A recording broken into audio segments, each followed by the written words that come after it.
Colleen Rowley immediately informed her superiors in Washington, but nothing happened. Their investigations were obstructed. There were no warning signs that I'm aware of that would indicate this type of operation in the country. I wrote a memo in May of 2002, 13-page memo, is the Joint Intelligence Committee report. And both of those were, I hope, basically what my memo did was expose that this was not true, that 9/11 could not have been prevented. The FBI's acting director, a guy by the name of Picard, during the summer of 9/11, he attempted to brief Attorney General Ashcroft about terrorism a couple of times. And the first time, Ashcroft showed little interest in terrorism. In fact, Ashcroft ended up ranking terrorism as his lowest priority in August of 2001. At one point, Picard was told by Ashcroft, "I don't want to hear any more about terrorism."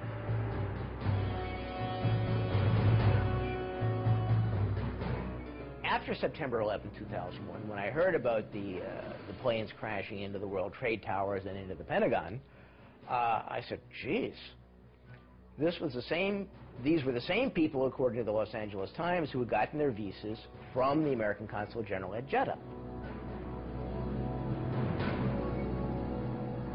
I called the Federal Bureau of Investigation and tell them essentially the basics of the Visas for Terrorists program. I did this.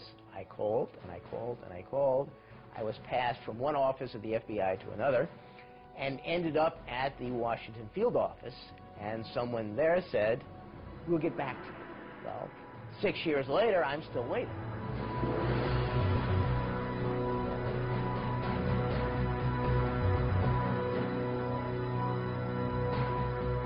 We received these audio tapes that were obtained 3 months before September 11, 2001, from a different field office, Iranian informant who's been on FBI's payroll for 10 years, since about 1991, 1992, in April 2001.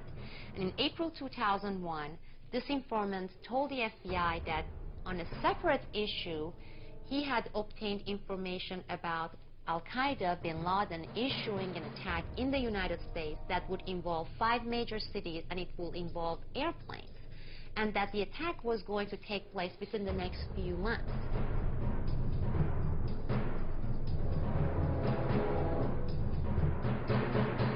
They took the information, they found it important, they filled out forms, they came back to the headquarters, and then they filed it. They gave it to the superiors, right? Nothing happened.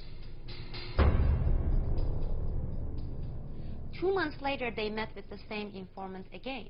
And the informant asked, he said, "Did you do something with that information I gave you, because it came from really reliable sources?" And the agent said, "Yes, we gave it to our superiors." Well, nothing happened. Nobody followed up on this. They discovered Ramzi Youssef's computer with the Bojinka plan in 1996 in the Philippines. It talked about taking hijacked planes and running them into the Pentagon, the White House, the Capitol, the CIA headquarters, and the Twin Towers. The Pentagon staged an exercise a year before, in October of 2000, at the site with the Arlington County Fire Department to simulate a plane running into the Pentagon and how the fire responders would get there and what they would do. So this was not outside the box or, out in the blue. They not only expected it, they prepared for it.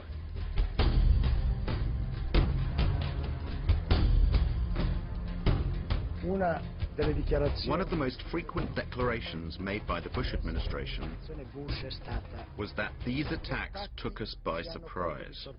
I don't think anybody could have predicted that they would try to use an airplane as a missile, a hijacked airplane as a missile. I don't think the prior government could envision flying airplanes into buildings on such a massive scale. Secondo USA Today, dal 1999, according to USA Today, in 1999, the American Air Force conducted special exercises 4 times per year in which the hijacking of civil aeroplanes by terrorists was simulated. di aerei civili. I bersagli The selected targets were the Twin Towers and the Pentagon.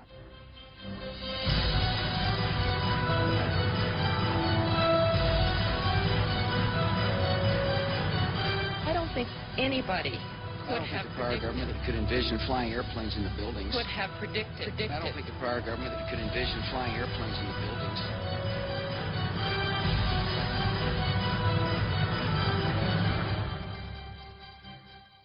On the 11th of September 2002, the New York Times wrote, "1 year later, the public knows less about the circumstances of 2,801 deaths at the foot of Manhattan in broad daylight than people in 1912 knew within weeks about the Titanic." 5 years after that article, what happened that day is still a mystery. My name is Bob McIlvaine. I'm from Philadelphia, Pennsylvania. I lost my son Bobby, who was age 26, on September 11, 2001. He had just gotten a job at Merrill Lynch. Already.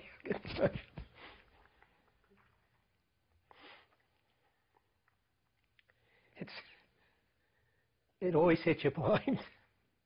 And, don't worry, I'll get over it. But I mean, anytime you just mention that day, it's like the pain just comes shooting up. And of course, when you keep doing this, it's, you think it gets better, but it just never gets better. The conclusions that the 9/11 Commission came to have been very disappointing. A lot of evidence has been ignored. Many witnesses were not called to testify. The final report glosses over a great many key issues.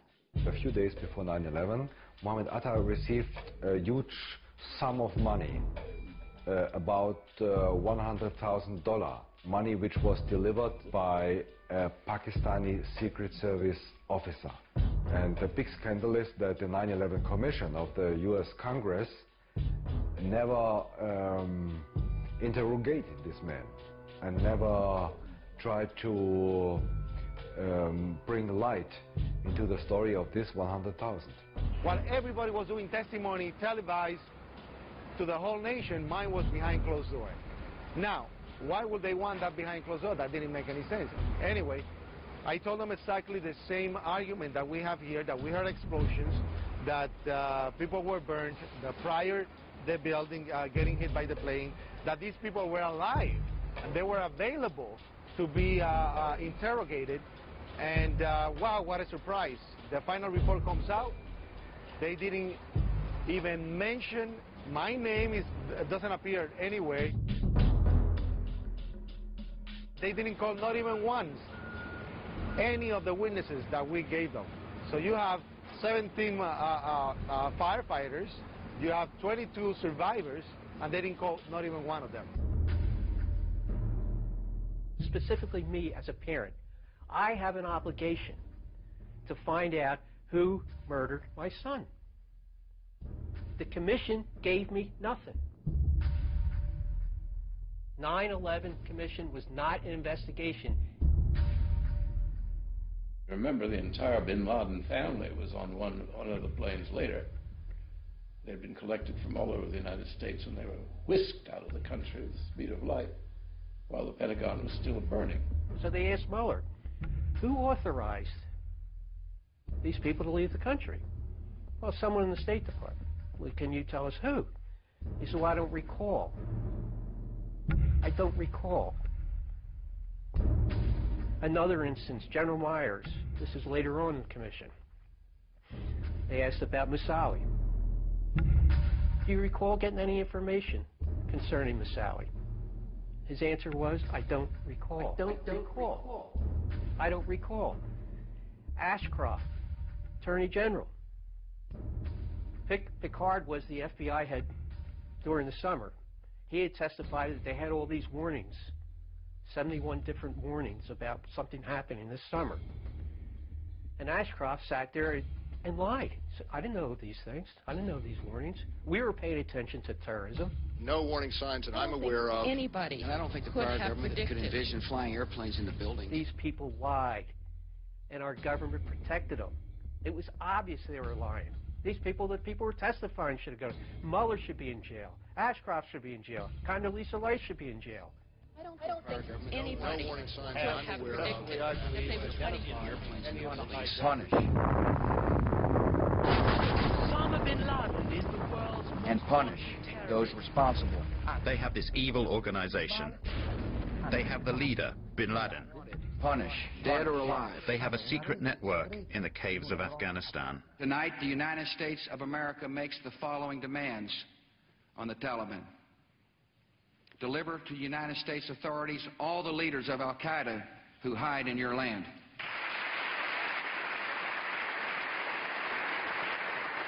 Give the United States full access to terrorist training camps so we can make sure they are no longer operating.